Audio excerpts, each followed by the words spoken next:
3 ingredients, $3. Mixed once, they turn dead dirt into a self-feeding ecosystem for 5 years minimum. The mycorrhizal network alone increases nutrient absorption by 700%. That figure comes from peer-reviewed research, not a sales pitch. Now compare that.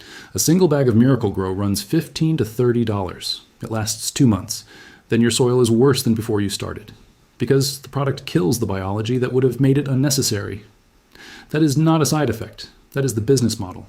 $3 once, or $30 every season, forever. The math is the motive. By the end of this video, you will have the exact formula, the exact ratio, and the exact steps to build soil that feeds itself permanently. No subscriptions, no reapplication, no dependency on a company that needs your dirt to stay dead. But to understand why you've never heard this, we have to go back to 1945. Welcome to the channel. This is where we recover the knowledge that somebody decided you didn't need. Every video on this channel exists because a proven practice was buried, not because it failed, because it worked too well for the wrong people. If that matters to you, subscribe. Stay with me. Because what I'm about to show you was once common knowledge in 20 million American households. And then it vanished. Let me show you what they buried. 1941. The United States enters the Second World War. Almost overnight, the federal government launches one of the most ambitious food programs in modern history. They called them Victory Gardens. The USDA, or the Department of Agriculture itself, printed pamphlets teaching citizens how to grow food at home, how to compost, how to build soil, how to save seeds. This was not fringe homesteading. This was federal policy. By 1943, 20 million Victory Gardens were producing food across America. Read that number again, 20 million. And those gardens were not symbolic. They produced 40% of the national vegetable supply. Nearly half the vegetables Americans ate came from household soil, exposed to nothing but compost, mineral amendments, and the biology already living in the ground. The government taught people to feed themselves, and it worked on a scale that most people today cannot imagine. Then the war ended, and something shifted. The munitions factories had a problem. They had been producing ammonium nitrate at industrial scale.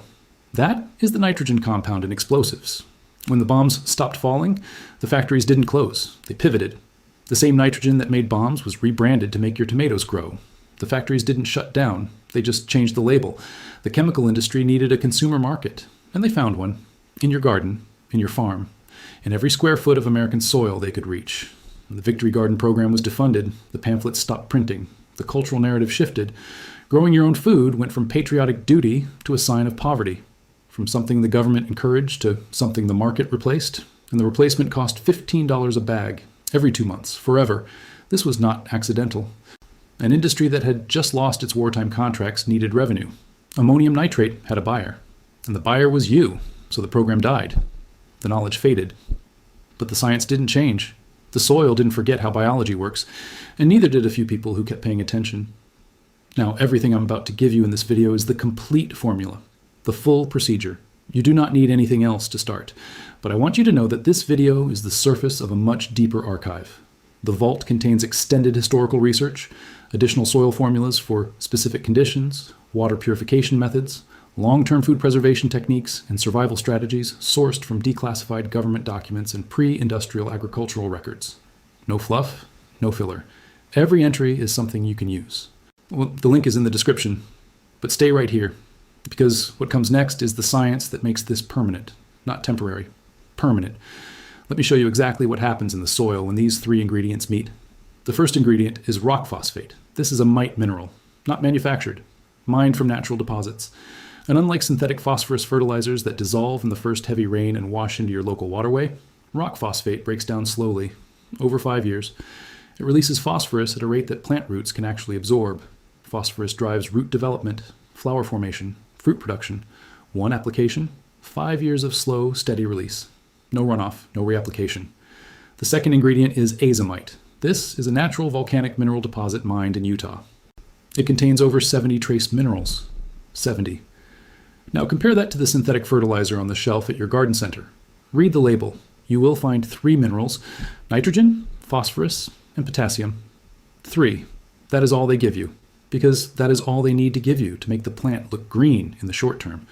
But the plant is starving for the other 67. And so are you when you eat it. Published research has documented the nutritional decline in commercially grown vegetables over the past several decades. Less iron, less zinc, less magnesium, less of everything your body needs. 70 minerals versus 3. That is the contrast. That is the screenshot you should save. The third ingredient is mycorrhizal fungi. And this is where everything changes. Mycorrhizal fungi are not a product. They are a living organism. They have existed in a symbiotic relationship with plant roots for 400 million years. That is not a typo. 400 million. Before humans, before agriculture, before civilization, this organism was already feeding plants. Here's how it works. Mycorrhizal fungi colonize the root zone of a plant. They extend a network of microscopic threads called hyphae outward into the soil, far beyond where the roots themselves can reach. This hyphal network effectively becomes an extension of the root system, massively expanded. The research shows that mycorrhizal colonization can increase a plant's nutrient absorption capacity by up to 700%. That is the number from the hook. And now you understand where it comes from. The fungus reaches minerals the roots cannot. It delivers phosphorus, zinc, copper, and dozens of other elements directly to the plant. In exchange, the plant feeds the fungus sugars produced through photosynthesis. This is mutualism. Both organisms benefit. Neither is dependent on you buying another bag of anything. But it gets better. The fungi produce a compound called glomalin. Glomalin binds soil particles together. It creates structure.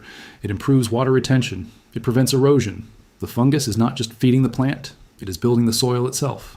Now here is the synergy. Rock phosphate provides the slow-release phosphorus that mycorrhizal fungi specialize in delivering. Azomite provides the 70-plus trace minerals that the fungal network distributes to plant roots. The plant feeds sugars back to the fungi. The fungi expand further into the soil. The cycle self-reinforces. You are not building a garden. You are starting a biological engine. And once it is running, it does not need you to restart it every 2 months with another $15 bag. The USDA has published research confirming the role of mycorrhizal fungi in sustainable agriculture. University extension programs across the country reference rock phosphate and mineral dusts as legitimate soil amendments. Professional land reclamation projects use mycorrhizal inoculants to restore degraded land. This is not fringe science. This is just science that nobody advertises. So if this works, and the research says it does, why is every garden center shelf stacked with products that destroy it? Because the Scott's Miracle-Gro company sells products designed around a recurring revenue model. You buy a bag, it pushes synthetic salts into the soil. The plant greens up. You feel successful, but those synthetic salts kill the mycorrhizal fungi. The biology dies, and the next season, your soil is worse. So you buy another bag, and another, and another. That is not gardening. That is a subscription service disguised as plant food. Run the math yourself. $15 to $30 per bag. Applied every 2 to 3 months during the growing season, year after year. That is over $100 a year for a small garden. And the soil gets progressively more dependent, more dead, more incapable of supporting life without the next fix, or $3 once, for rock phosphate, azomite, and mycorrhizal inoculant. Applied to 100 square feet, working for 5 years, self-reinforcing. A customer who builds self-sustaining soil buys once. A customer whose biology has been destroyed buys forever. You tell me which customer or corporation wants? No corporation profits from a one-time $3 purchase of unbranded natural minerals in a living organism. No advertising budget exists for products that eliminate repeat customers. Rock phosphate is a mined mineral. Azomite is a natural volcanic deposit. Mycorrhizal fungi exist in every healthy soil on Earth. None of these can be patented. None generate intellectual property revenue. None create shareholder value through subscription metrics. You probably own a product right now that is killing your soil biology. It is under your sink or in your garage, and the company that sold it to you spent more on the advertisement than on the research. If you are still here, you now know more about how soil actually works than most commercial farmers are taught in their first year. That matters. Subscribe if you have not already. Share this with someone who grows food, because the information I just gave you does not have a marketing department. You are the marketing department. The link to the vault is in the description. And now I owe you the honest part. I'm not going to pretend this formula is perfect. Here's what you need to know before you start. First, not all plants form mycorrhizal associations. Brassicas, that is your cabbage, broccoli, kale, cauliflower family, and chenopod's, spinach, beets, chard. These plant families do not partner with mycorrhizal fungi. The formula still benefits them through the mineral amendments, but you will not get the 700% absorption boost with those crops. Know that going in. Second, this formula does not supply nitrogen directly. Nitrogen is the nutrient most responsible for leafy green growth. You will need to cycle nitrogen through other means, composting, growing legumes like beans and peas, which fix atmospheric nitrogen into the soil through their own root bacteria, cover cropping in the off-season. The formula handles phosphorus and trace minerals brilliantly. Nitrogen is your responsibility. Third, rock phosphate works best in soil with a pH below 7. If your soil is alkaline, the phosphorus locks up and becomes less available. A simple soil pH test, available for a few dollars at any garden center, will tell you where you stand. If your pH is high, you may need to amend with sulfur or organic matter to bring it down. Fourth, Azomite comes from a single mine in Utah. It is a finite geological deposit. If sourcing becomes an issue, glacial rock dust or basalt dust provides a similar broad-spectrum mineral profile. Less precise, but effective. Fifth, the mycorrhizal network requires living roots to persist. If you pull every plant and leave bare soil for months, the network starves. Maintain living roots through cover crops or perennial plantings to keep the biology active year-round. And critically, if you apply synthetic fertilizer on top of this system, you will kill the fungal network you just established. You cannot run both systems. Choose one. Now that you know what it can and cannot do, here is exactly how to do it. Step 1. Acquire your materials. Rock phosphate, available at agricultural supply stores or online. Azomite, same sources.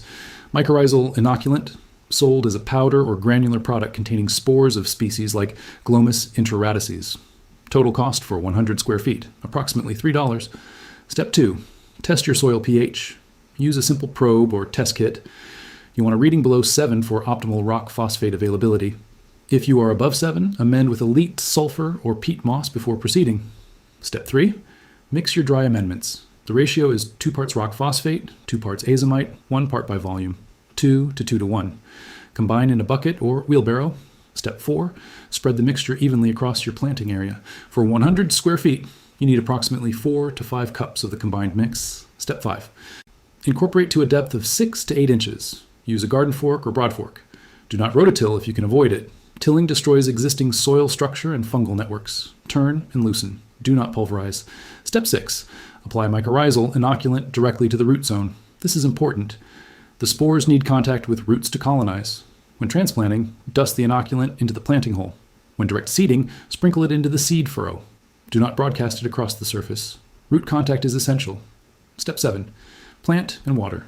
For fastest visible results, start with radishes, 25 to 30 days to harvest. Lettuce, 30 to 45 days. Beans, 50 to 60 days. Tomatoes, 60 to 80 days. Within one season, you will see the difference. But here is your real test. Run a side-by-side comparison. Treat one bed with this formula, treat another with whatever you normally use. Same seeds, same water, same sunlight. Compare the results at harvest. That is the proof no advertisement can argue with. One important expectation: if your soil has been treated with synthetic fertilizers previously, the mycorrhizal network will take 1 to 2 full growing seasons to fully establish. The biology needs time to recover from chemical damage. Do not judge the system by the first 60 days in dead soil. Judge it by the second season. That is when the engine reaches full capacity. You now have everything you need. But let me leave you with why this matters beyond your garden. 20 million American families proved this worked. During the most resource-constrained period in modern history, household soil produced nearly half the nation's vegetables. No synthetic inputs, no corporate supply chain, no recurring purchases, just biology, minerals, and knowledge. An industry made sure you would forget. They replaced your compost with their chemicals. They replaced your knowledge with their marketing. And they replaced a system that worked once with a system that charges you forever. Now you know. The formula is 3 ingredients. The cost is $3. The time investment is 1 afternoon. And the result is soil that feeds itself. The mycorrhizal network expands on its own. The minerals release for 5 years. The biology sustains itself as long as you keep living roots in the ground. In any supply chain disruption, any economic downturn, any scenario where the trucks stop delivering and the garden center shelves go empty, the soil treated with this formula keeps producing, without external inputs, without corporate dependency, without another trip to the store. The soil itself becomes the stockpile. 20 million families proved this worked. An industry made sure you would forget. Now you know. $3, 1 afternoon. Soil that feeds itself. What you do with that is up to you. Share this video with someone who grows food. Drop it in your group chats. Print the formula and hand it to your neighbor. This information does not have a marketing budget. It does not have a lobbyist. It only spreads if you spread it. Next week, we go deeper into water, specifically a filtration method used in 3 different centuries that removes what your Brita cannot. It is in the vault now. Link in the description. I will see you there.